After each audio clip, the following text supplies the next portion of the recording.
Okay, hold on a second.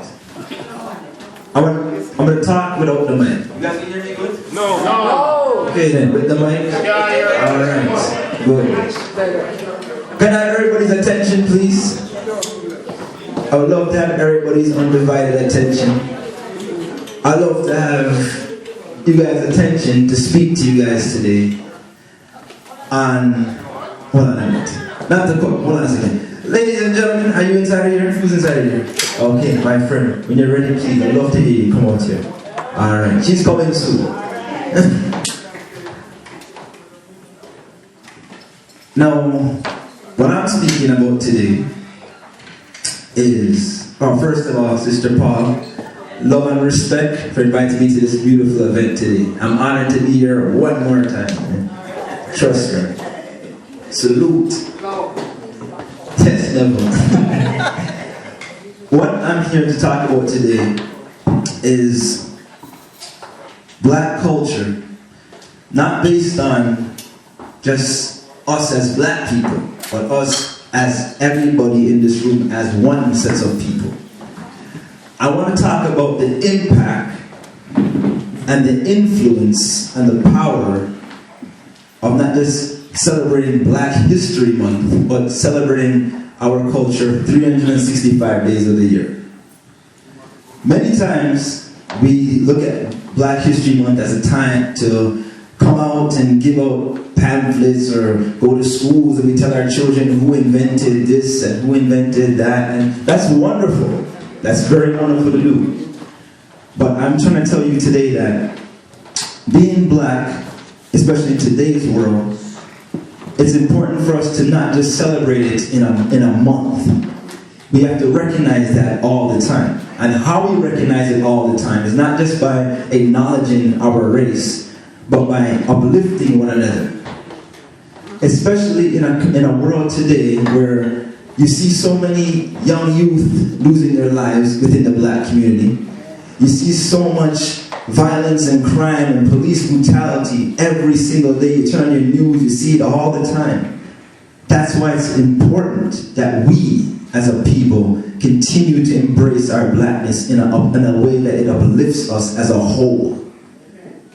And I'll say it again, in a way that it uplifts us as a whole. Because united we stand, divided we fall. I came to this organization today, and I want you guys to leave here with one message, that being black is not just a skin color. It's the way you live. It's the way you treat people. It's the way you love yourself as a human being. Because a lot of times people will embrace themselves as a black person, and all of a sudden somebody else comes beside them and they start acting different to fit in. They don't want to be black all of a sudden to get that good paying job. They change the way they talk. They change the way they walk. I'm telling people that you're not supposed to do that. I'm going to speak to you. I'm going to talk about a gentleman that did not do that. In his whole entire life, he did not do it. And he had an impact in my life at a young age. And we all know who this man is right here. Robert Nesta Marley, born February 6, 1945 in St. Anne's, Jamaica. This is a record. For those who don't know what a record is, most people must know it's a record. But this record plays an impact in my life as a black man, because guess what?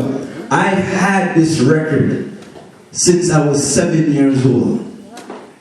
And I brought it to school for show and tell for Black History Month back in 19...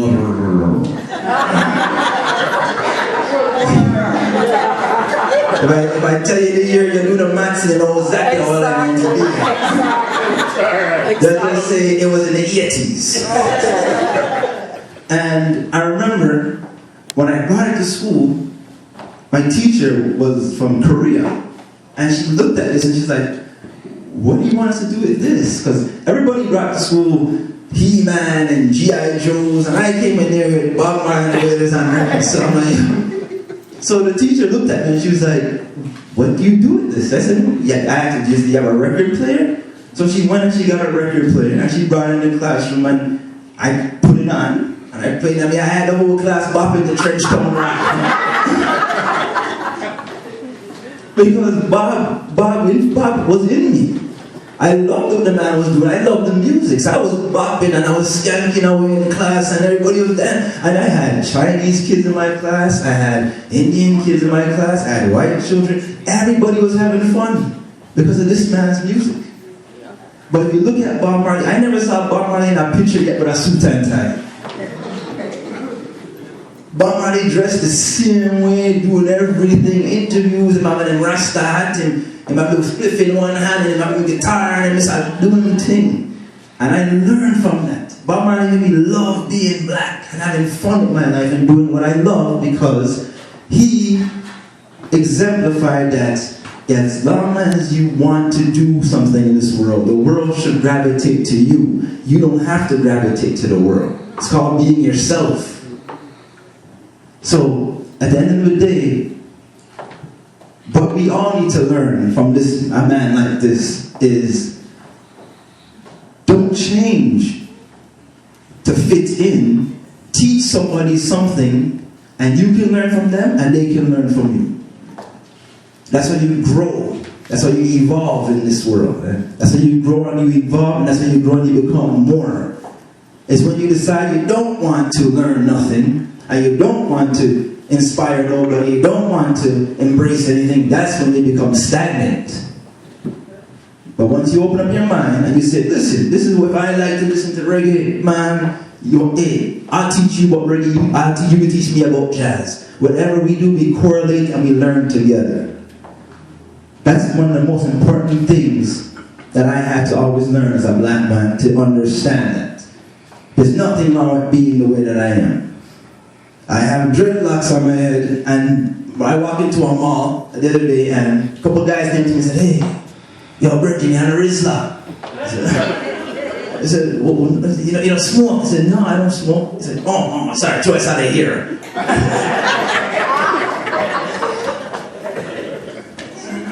I was like, no, don't worry, man. Sorry. A couple of minutes after that, I saw the same guy again, and he came up to me and said, oh, bro, I'm sorry, I should have never said that to you. I said, no, man, it's okay. It's no problem.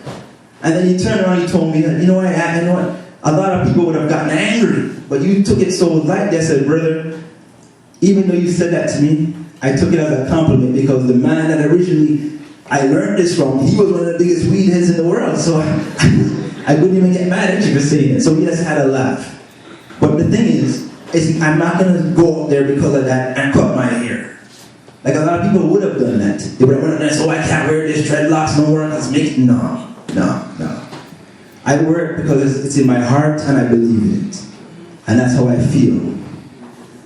And that's what I embrace and that's what I care about deeply within myself. It's something that I will always tell you guys today again.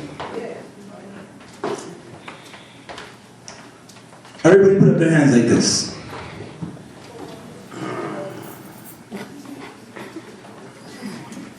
One, Bridget, yeah, I know. Okay. I want you to say with me, I'm proud to be me. I'm proud to be me. I'm proud to be me. Ladies and gentlemen, you guys are a wonderful group of people. I'm going to read something from an excerpt out of my book. This is my book here that I wrote. It's called Black Empowerment and Minority Issues, written by me. The picture on the back is pre-dreadlocks. Don't have to hear this picture, so don't worry about that. It's still me. And it's available today for those who don't have it for $10 today. And I actually have the soundtrack to the book, because I'm an artist as well. That's available today as well, so you can get at me if you want a copy of that. But I'm going to read an excerpt of my book to you guys.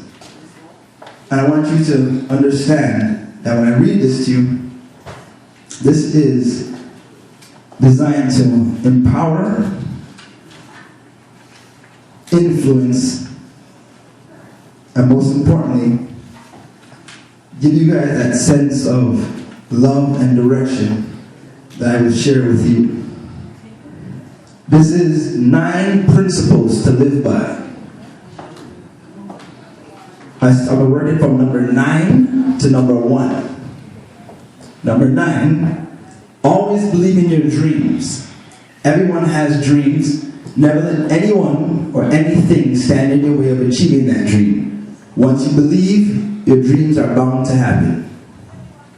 Number 8, have confidence in your abilities. This means you are capable of standing on your own 2 feet. Number 7, keep your word. This is something that is often overlooked in this world. People always say, yes, I'm going to do that for sure, and never follow through. Your integrity will increase once you can keep your word. Number 6, respect your fellow man and woman. You need to respect people with common courtesy and decency. It's the golden rule that never fades. Treat others as you would like to be treated. Number 5, learn to forgive and let go if you're carrying malice. You're only hurting yourself and shortening your life on this earth by carrying hatred.